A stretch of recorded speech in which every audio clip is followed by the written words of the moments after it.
Welcome my daily blog পিয়াস।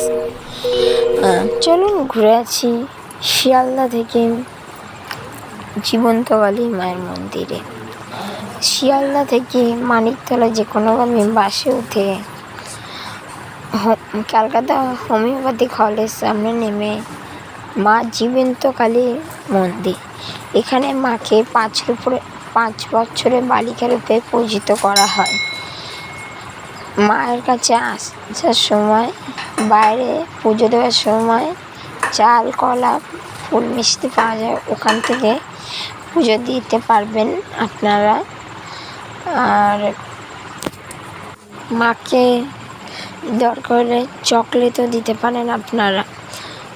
আর কোনো দোষ থাকলে 28খানা শনিবার এসে মায়ের দর্শন করলে সব ধরনের দোষ কেটে যাবে। আর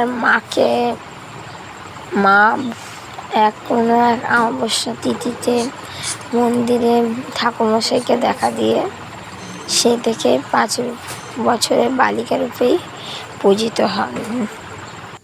এখানে মানা হয় না কোনো অমাবস্যার দিন সারাদিন খোলা থাকে।